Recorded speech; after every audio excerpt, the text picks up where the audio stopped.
Hi friends, இந்த சேனலுக்கு நீங்கள் ஃபஸ்ட் டைமாக இருந்தால் சப்ஸ்கிரைப் பட்டனை கிளிக் பண்ணிக்கோங்க. அதே மாதிரி பெல் பட்டனையும் கிளிக் பண்ணிக்கோங்க. அப்போ தான் நாங்கள் அப்லோட் பண்ணுற வீடியோஸ் உங்கள் நோட்டிஃபிகேஷனில் வந்துக்கிட்டே இருக்கும். அதே மாதிரி உங்களுக்கு பிடிச்சிருந்தா இந்த வீடியோவை ஷேர் பண்ணுங்கள், லைக் பண்ணுங்கள். சரி, வாங்க நம்ம வீடியோக்குள்ளே போகலாமா? பிரிட்டிஷை அப்போஸாக பண்ணுறாங்க. ஸோ கொஞ்ச நாளைக்கு அப்புறம் பார்த்தீங்கன்னா பிரிட்டிஷோட ஆதிக்கம் பஞ்சாப் பெங்காலை தவிர மிச்சம் எல்லா பக்கம் பிரிட்டிஷோட ரூல் ஆக ஆரம்பிச்சது. பட் இவங்க ஒரு ஸ்ட்ராங் ஃபோர்ஸாக இருந்ததுனால அங்கே டிஸப்பியராக இருந்தது. அடுத்து பார்த்தா civil rebellion. So the mutiny was equally supported by aggrieved rural society of the north India. Sepoys working in the British army were in the fact peasants in the uniform. They were equally affected by restricting of the revenue administrations. The Sepoy revolt and the subsequent civil rebellion in the various parts of the India had a deep-rooted connection with the rural mass. The first rebellion broke out in the parts of northwest provinces and out. These were the two regions from which the Sepoys were prominently recruited. The large number of Zamindars and the Taldars were also attracted to rebellions as they lost their various privileges and the British government. So in the civil rebellion பார்த்தீங்கன்னா நிறைய விஷயத்தை பிரிட்டிஷ்கிட்ட affect ஆக ஆரம்பிக்கிறாங்க. So அவங்க கொடுக்குற நிறையா ஊதியங்களை வச்சு அவங்கக்கிட்ட மண்டியிட ஆரம்பிக்கிறாங்க. ஸோ அவங்களுக்கு கீழே ஒர்க் பண்ண ஆரம்பிக்கிறாங்க. ஸோ அதனால் டோட்டலி அவங்களோட பவர் ஃபுல்லாத்தையும் இழந்து பிரிட்டிஷ்க்கு கீழே ஒர்க் பண்ணுற மாதிரி ஆயிடுச்சு. ஸோ அதுக்கப்புறம் பார்த்தீங்கன்னா was a common effort to recover what they had lost. Similarities, artisans and the handcraft persons were equally affected by the dethroning of the rulers of many Indian states who were a major source of the patronage. The dumping of the British manufacturers has ruined the Indian handicrafts and thrown thousands of weavers out of the employment. Collective anger against the British took the form of the people revolt. So இந்த ஜமீன்தார்ஸ் அந்த மாதிரி இருக்கவங்க எல்லாருமே பிரிட்டிஷ்க்கு கீழே work பண்ணுறதுனால அங்கே இருக்கிற சின்ன சின்ன வேலை செய்கிறவங்க, ஹேண்டிகிராஃப்டாக இருக்கிறவங்க, கைவினை பொருட்கள் செய்கிறவங்க எல்லாருமே ரொம்பவுமே அஃபெக்ட் ஆக ஆரம்பிக்கிறாங்க. ஸோ அங்கே இருக்கிற எல்லாமே இந்தியன் ப்ராடக்ட்ஸ் யூஸ் பண்ணாமல் பிரிட்டன் ப்ராடக்ட்ஸ் அதிகமாக யூஸ் பண்ண ஆரம்பிக்கிறாங்க. ஸோ அதனால் நிறைய வீவர்ஸ் அங்கே இருக்கிற இந்த நெய்தல் தொழிலை செய்கிறவங்க கூட அங்கே ரொம்ப பாதிக்கப்படுறாங்க. அதுக்கப்புறம் பார்த்தா prominent fighters against British. The mutiny provided a platform to aggravated kings, nawabs, queens and the zamindars to express the anti-British anger. Nana Sahib, the adopted son of the last Peshwa Bajirao II, provided leadership in the Kanpur region. He had been denied a pension by the company. Similarly, Begum Azad Mahal in the Lucknow and the Khan Bahadur in the Bareilly took the command of their respective territories, which were once ruled by either them or by the ancestors. So, இந்த king எல்லாருமே இந்த வர rulers எல்லாருமே பிரிட்டிஷ்க்கு அகெயின்ஸ்டாக fight பண்ண ஆரம்பிக்கிறாங்க. யாரெல்லாம் பார்த்தீங்கன்னா பெஷ்வா பாஜிராவ், பேகம் அசாட், அதுக்கப்புறம் பார்த்தீங்கன்னா கான் பகதூர் எல்லாருமே பிரிட்டிஷ்க்கு அகெயின்ஸ்டாக ஒர்க் பண்ண ஆரம்பிக்கிறாங்க. Siege of Kanpur was an important episode in the rebellion of 1857.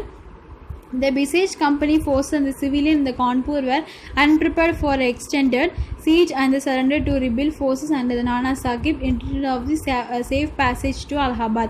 The boats in which the proceeding were burnt and most of the men were killed, including British commander of Kanpur Major General Hawke Wheeler.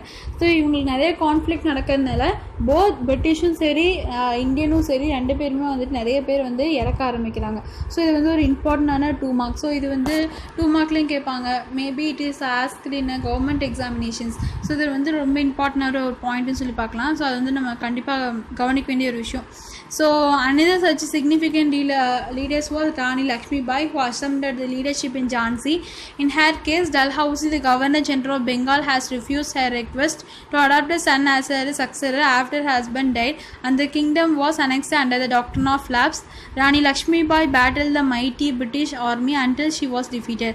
Bahadur Shah Jafar, Coimbatore Singh, Khan Bahadur, Rani Lakshmi Bai, and many others were rebel against their will, compelled by the bravery of the Sipahi who had defied the British authority. நான் முன்னாடியே சொன்ன மாதிரி இந்த டாக்டரின் of labs அப்படிங்கிற policy மூலிமா நிறையா kingdom அவங்க ஆக்குபை பண்ணாங்க. ஸோ அதில் தான் பார்த்திங்கன்னா அந்த ராணி லக்ஷ்மி பாய், அதுக்கப்புறம் பார்த்திங்கன்னா நிறைய கிங்டம் வந்து டாக்டர் ஆஃப் லேப்ஸ் மூலிமா வந்துட்டு அதை வந்து கொண்டு வராங்க. பட் ராணி லக்ஷ்மிபாய் வந்து கடைசி அவங்க இறக்குற வரைக்கும் ஆஃப்டர் த அவங்க ஹஸ்பண்ட் இறந்ததுக்கப்புறம் அவங்களுடைய டெத் வரைக்குமே கூட அவங்க வந்து இந்த அகெயின்ஸ்டுக்காக ரொம்பவே வந்து போராடிட்டு தான் இருந்தாங்க. ஸோ அதுக்கப்புறம் பார்த்திங்கன்னா எந்தெந்த கிங்கெல்லாம் பார்த்திங்கன்னா பகதூர் ஷா ஜாஃபர், குன்வர் சிங், கான் பகதூர் எல்லாருமே வந்து இந்த டாக்டர் ஆஃப் லேப்ஸ் அப்படிங்கிற ஒரு பாலிசி மூலமா ரொம்பவுமே அஃபெக்ட் ஆகி அவங்களுடைய கிங்டம் வந்து லாஸ் பண்ண ஆரம்பிக்கிறாங்க. So separations of rebellion, suppression means தமிழில் ஒடுக்கப்பட்டது அப்படின்னு சொல்லலாம். ஸோ இது எப்படி இருந்ததுன்னு சொல்லி பார்க்கலாம். By the beginning of June 1857 the Delhi, Meerut, Rohilkhan, Agra, Allahabad and Banaras divisions of the army had been restored to British control and placed under the martial law. The British officers were given the power to judge and take the life of the Indian without due to process of the law. William Howard Russell, the correspondent of the London Times, who were in the India 1858, made an officer who were part of the column that under the Colonel Neil's order marched from Allahabad to Kanpur. The officers reported that in 2 days 42 men were hanged on the roadside and the batches of 12 men were executed because their faces were turned the wrong way when they were met on the march. So பார்த்தீங்கன்னா இந்த separations of rebellion அவங்களோட மீண்டும் வந்து பிரிட்டிஷ்க்கு அகைன்ஸ்டாக வந்து work பண்ணிகிட்டே இருக்காங்க. So அப்படி இருக்கும்போது பிரிட்டிஷ் பீப்புள் ஆஃபீஸர்ஸ் வந்து ரொம்ப கோவப்பட்டு என்ன பண்ணுறாங்கன்னு சொல்லி பார்த்தீங்கன்னா இந்தியன் பீப்புள் நிறைய பேர்த்த வந்துட்டு ஹேங் பண்ணுறாங்க. ரோட் சைடில் அந்த மாதிரி இடங்களில் வச்சா தான் வந்து மற்ற பீப்புள் வந்து அஃபைட் ஆவாங்க அப்படிங்கிற விஷயத்தை ஸ்ட்ராங்காக நம்பினாங்க. ஸோ ரோட் சைட்ஸ்லேயே பார்த்தா நிறைய கிட்டத்தட்ட 42 மென் வந்து ரோட் சைட்லேயே வந்து தூக்கிடப்பட்டாங்க. அதுக்கப்புறம் பார்த்தீங்கன்னா 12 பேட்சஸ் ஆஃப் மென்ஸ் வந்து அவங்களுடைய ஃபேஸ் ரொம்பவே வந்து டிஸ்கார்ட் பண்ணி அவங்கள வந்துட்டு ஹேங் பண்ணுறாங்க. Even boys who had playfully flaunted rebel colors and beaten a tom-tom were not spared. Every Indian who appeared in sight was shot on or hung on the trees with the line the road, villages were burnt. So அவங்க வந்து எல்லாமே வந்து பிரிட்டிஷ்க்கு அகெயின்ஸ்டாக பண்ணுறதுனால அவங்கள வந்து ஒன்றா hang பண்ணிடுவாங்க, இல்லைனா மொத்த வில்லேஜே வந்து தீ வச்சு கொளுத்திடுவாங்க. ஸோ இந்த மாதிரி விஷயங்களை வந்து பிரிட்டிஷ் வந்து ஃபாலோ பண்ணிகிட்டு இருந்தாங்க. Causes of the failure, so ஃபெயிலியருக்கு என்னென்ன காரணங்கள்னு சொல்லி பார்க்கலாம். So there is a hardly an evidence to prove that the rebellion of 1857 was organized and planned. It was spontaneous. However, soon after the siege of Delhi, where there was an attempt to seek the support of the neighboring states, besides a few Indian states, there was general lack of the enthusiasm among the Indian princes to participate in the rebellion. So என்னதான் வந்து British வந்துட்டு இந்தியாவுக்கு அகெயின்ஸ்டாக work பண்ணாலும் இதுக்கான ஒரு ப்ராப்பரான India வந்து போய் நம்ம வந்து ஒரு அப்போஸ் கொடுக்கறதாகவும் எந்த ஒரு கேஸை கொடுக்கறதா கூட அவங்க வந்துட்டு ஒரு ப்ராப்பரான எவிடன்ஸ் இல்லாமல் இருக்கிறதுனால அவங்களுக்கு வந்து ஸ்ட்ராங்கான சப்போர்ட் இல்லாததுனால பிரிட்டிஷ் பவர் தான் வந்து அங்கே ஜாஸ்தியாக இருந்தது. ஸோ அதுக்கப்புறம் பார்த்தீங்கன்னா the Indian princes and zamindars either remained loyal or very faithful of British power. So அங்கே இருக்கிற ஜமீன்தார்ஸ் அங்கே இருக்கிற பிரின்சஸே பார்த்தீங்கன்னா பிரிட்டிஷ்க்கு கீழே தான் ஒர்க் பண்ணுறதுனால அங்கே இருக்கிற சாதாரண ஒரு பீப்புளுக்கு வந்து எந்த ஒரு ஜஸ்டிஸும் கிடைக்காம தான் இருந்தது. Many a time they acted a fifth column. Those involved in the rebellion were left with either little or no source of arms and the ammunitions. The emerging English educated middle class too did not support the rebellion. So அவங்க படிப்பறிவு கூட பார்த்தீங்கன்னா இந்த பீப்புள்ஸ்க்கு வந்து கிடைக்கக்கூடாது, so இந்த people தான் கிடைக்கணும் அப்படிங்கிற விஷயத்த வந்து அவங்க ஃபாலோ பண்ணிட்டு இருந்தாங்க. One of the important reason for fail of the rebellion was the absence of the central authority. There were no common agenda. The unity of the individuals and the aspirants of the Indian princes and the various other feudal elements fighting against the British. So இங்கே இந்த எதனால் வந்து இந்த rebellion வந்து ஃபெயிலியருக்கு போச்சுன்னு சொல்லி பார்த்தா main reason அங்கே வந்து ஒரு யூனிட்டி இல்லாதனால. ஸோ வேரியஸ் பார்ட்ஸில் வந்து இதுக்கு ஆப்போசிஷன் பண்ணிட்டு இருந்தாலும் இவங்க எல்லாரும் வந்து ஒரு அஜெண்டா மாதிரி ஒரே இடத்துல சென்ட்ரல் அத்தாரிட்டி இல்லை மத்திய ஒரு அதிகாரமாக இல்லாமல் தனித்தனி இடத்துல வந்து அவங்க ஆப்போசிட் பண்ணதுனால அங்கே வந்து rebellion வந்து ரொம்ப ஃபெயிலியர் ஆயிடுச்சு. So in the end the rebellion was brutally suppressed by British army. The rebel leaders were defeated due to lack of the weapons, organization, discipline and betrayal by the Allies. Delhi was captured by British troops in late 1857. Bahadur Shah was captured and transported to Burma.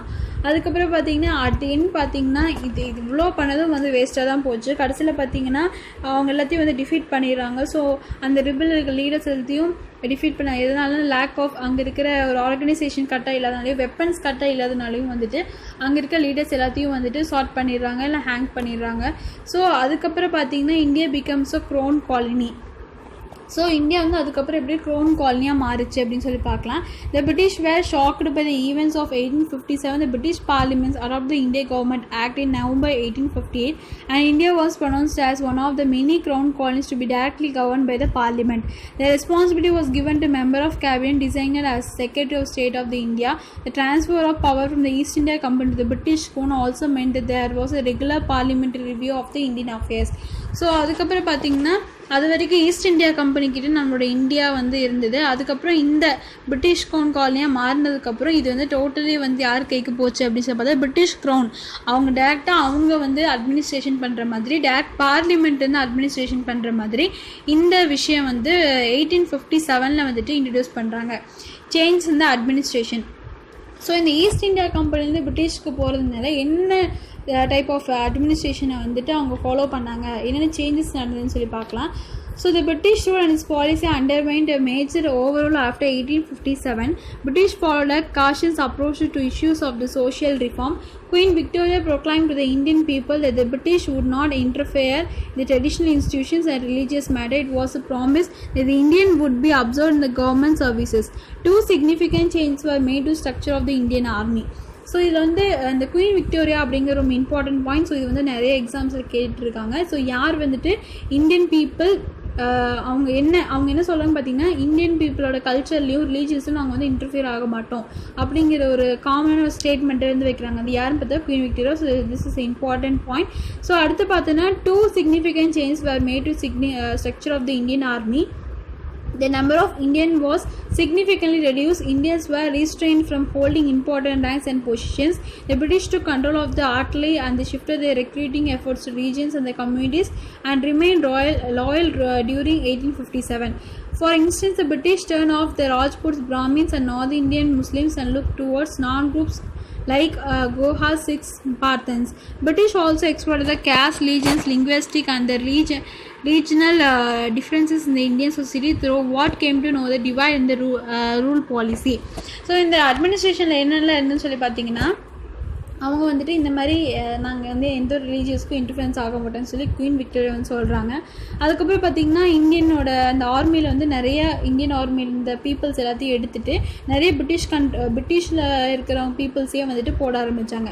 So அவங்க வந்து ஆள் இல்லாதனால என்ன பண்ணுறாங்கன்னா நான் Hindu groups first வந்து ஹிந்து தான் வந்து ஆர்மியில் வச்சுட்டு இருந்தாங்க. அதுக்கப்புறம் தான் நான் ஹிந்து குரூப்ஸ் வந்து நிறைய வந்து கலெக்ட் பண்ண ஆரம்பிக்கிறாங்க. ஸோ இந்த சிக்ஸு பாத்தன்ஸ் அப்படிங்கிற குரூப் ஆஃப் பீப்புள் வந்து அதிகமாக வந்து ஆர்மிக்கு எடுக்க ஆரம்பிக்கிறாங்க. ஸோ இதுதான் வந்து அவங்க ஆப்போசிஷனை மறுபடியும் வந்து காட்டிட்டு தான் இருக்காங்க. பெசன்ஸ் revolts under the grown. So பெசன்ஸ் வந்து இந்த க்ரோனுக்கு கீழே எந்த அளவுக்கு வந்துட்டு அடிமைப்பட்டிருந்தாங்கன்னு சொல்லி பார்க்கலாம். Indigo revolt. Before synthetic dyes were created, natural indigo dye were highly valued by the cloth makers around the world. Many Europeans sought to make their fortunes by becoming indigo planters in India. They employed peasants to grow the indigo, which was processed into dye as the planters' factories. The dye was then exported to Europe. So இந்த indigo revolt அப்படின்னு சொல்லி பார்த்தீங்கன்னா நிறைய கொடுத்துருக்காங்க. இதில் ஒன்றுமே கிடையாது. என்னென்னா ஃபஸ்ட்டு விஷயம் வந்துட்டு ஆர்டிஃபிஷியலாக சிந்தட்டிக்கான டைஸை வந்துட்டு பிரிட்டிஷ் வந்து யூரோப்லேருந்து வந்து ப்ரொடியூஸ் பண்ணிட்டு இருந்தாங்க. பட் பார்த்திங்கன்னா இந்தியாவில் வந்து நேச்சுரலாகவே வந்து இண்டிகோ டை அப்படிங்கிற விஷயத்த வந்து கிளாத்துக்கு வந்து யூஸ் பண்ணிட்டு இருந்தாங்க. பட் அவங்க இந்த நேச்சுரல் டையை வந்து ஆப்போஸ் பண்ணிவிட்டு சிந்தட்டிக் டையை வந்து இன்ட்ரடியூஸ் பண்ணுறாங்க. ஸோ இதனால் அவங்க வந்துட்டு இதை வேண்டாம்னு சொல்லியும் நிறைய நீங்கள் வந்து கம்பல்சரி இது பண்ணியே ஆகணும் அப்படிங்கிற பிளான்டேஷனான இதுதான் நீங்கள் வந்து பிளான் பண்ணணும் அப்படிங்கிற விஷயத்த வந்து அவங்க வந்து ஆர்டர் வந்து கொடுக்குறாங்க. ஸோ இதனால் பார்த்திங்கன்னா நிறைய இந்தியன் பீப்புள் வந்து சஃபர் ஆகுறாங்க. So the dye was in export to Europe. By the early 19th century India supply the vast majority of the indigo to Britain. அந்த டைமில் பார்த்திங்கன்னா இந்தியாவிலேருந்து பிரிட்டனுக்கு ஏகப்பட்ட டைஸ் வந்து எக்ஸ்போர்ட் ஆகிட்டு இருந்தது. system was oppressive. The peasants were forced to grow the crop. அந்த crop அவங்களுடைய நேச்சுரலான க்ராப்பை வந்து விட்டுட்டு ஆர்டிஃபிஷியலான சிந்தட்டிக் க்ராப்பை வந்து வளர்க்குறதுக்காக அவங்கள வந்து ரொம்ப வந்து ஃபோர்ஸ் பண்ணுறாங்க. The British planter gave the cultivator cash advance to help pay for rent of the land and other cost. This advance needed to repaid with interest. The planters forced the peasants grow indigo rather than the food crops. So இன்னொரு என்ன விஷயம்னு பார்த்தீங்கன்னா food க்ராப்ஸ்க்கு பதிலாகவும் இந்த synthetic க்ராப்ஸை தான் நீங்கள் வளர்க்கணும் அப்படி வந்து ஸ்ட்ராங்காக வந்து போடுறாங்க. Moreover, the small amount of peasants earned was not enough to pay back. So நிறைய வந்து கடன் வாங்கி அந்த இடத்த வந்து அவங்க வந்து அப்படி கல்டிவேட் பண்ணும்போது நிறைய ப்ராஃபிட்டும் எடுக்க முடியல, டேக்ஸும் கட்ட முடியல. ஸோ அவங்க வந்து கடனுக்கு தான் வந்து ஆட்படுறாங்க. இந்த இண்டிகோ ரிவோல்ட் பிகேன் இன் 1859. ஸோ இதை வந்து ஆப்போஸ் பண்ணணும். இந்த பார்த்தீங்கன்னா இந்த கடனில் பார்த்தீங்கன்னா பரம்பரையாக வந்து இந்த கடனை வந்து இன்னும் அவங்க சன் கட்டணும் அப்படிங்கிற விஷயத்த வந்து பிரிட்டிஷ் வந்து ஃபாலோ பண்ணாங்க. ஸோ அதனால் வந்துட்டு இதை வந்து ஆப்போஸ் பண்ணணும் அப்படிங்கிறதுக்காக தான் indigo revolt began in 1859. The rebellion began as a strike as the peasants of the village in Bengal, Nadia district refused to grow any more indigo. The movement quickly spread to other indigo growing districts of Bengal. The revolt then turned violent. So இந்த indigo revolt வந்து first வந்து ஒரு சில பெங்காலில் மட்டும்தான் work ஆகிட்டு இருந்தது. அதுக்கு பார்த்தா நிறைய வந்து டிஸ்ட்ரிக்டில் வந்துட்டு இண்டிகோ க்ரோயிங் எங்கெல்லாம் வந்து நடக்குதோ அங்கே எல்லாத்துக்குமே வந்து இந்த விஷயத்தை வந்து ஸ்ப்ரெட் பண்ணி வயலண்ட்டாக பண்ணிட்டாங்க. The peasants, both Hindu and the Muslims, participated in the revolt, and the women armed with the pots and the pans fought alongside the men. Indian journalists in the Calcutta wrote articles about the brutality of the planters. The 1860 Pain Nail Narban by Dina Bandhu Mitra did much draw attention in India and the Europe to the plight of the indigo growers. So இதுக்கு ஆப்போஸ் பண்ணுறதுக்கு வந்து not only உமனும் கூட மென்னுக்கு வந்து support பண்ணி இந்த indigo growing வந்து நம்ம எப்படியாவது கொண்டு வரணும். ஸோ எப்படி கொண்டு வரலாம் அப்படிங்கிற பிரிட்டிஷ்க்கு ஆப்போசிஷன் அவங்க சிந்தட்டிக் டைஸை வந்துட்டு கண்டிப்பாக வந்து நம்ம ஸ்டாப் பண்ணணும் அப்படின்னு சொல்லி ரிவோல்ட் வந்து ரொம்ப கொண்டு வராங்க. ஸோ அதை வந்து கல்கட்டாவில் வந்துட்டு ஒரு ஜேர்னலிஸ்ட் வந்துட்டு இது வந்து பண்ணுறாங்க. நில் தர்பன் பை தீனா பந்து மித்ரா அப்படிங்கிற ஒரு இதில் நியூஸ் பேப்பரில் வந்துட்டு இது வந்து எஸ்டாப்ளிஷ் பண்ணுறாங்க. The indigo industry quickly declined in the Bengal. By the end of 19th century, the demand of the natural indigo dye began to decline worldwide as man-made blue dyes came into use. அதுக்கப்புறம் பார்த்தீங்கன்னா கடைசியில் வந்து எண்டுக்கு வந்து வந்துருச்சு. அதுக்கப்புறம் பார்த்தீங்கன்னா டிகாயின் roads அப்படிங்கிற இன்னொரு பில் வந்து வருது 1875. ஸோ இது என்னன்னு சொல்லி பார்க்கலாம். After the transfer of the power to the crown, deindustrialisation forced worker out of the land, heavy taxation ruin agriculture, famine deaths increases. The first recorded incident of the returning against the moneylenders in the Deccan was in May 1875 in the Supa village near Pune. Similarly, cases of raids were reported from close to 30 villages in Pune and Ahmednagar. So இந்த power வந்து குரோனுக்கு போகுது.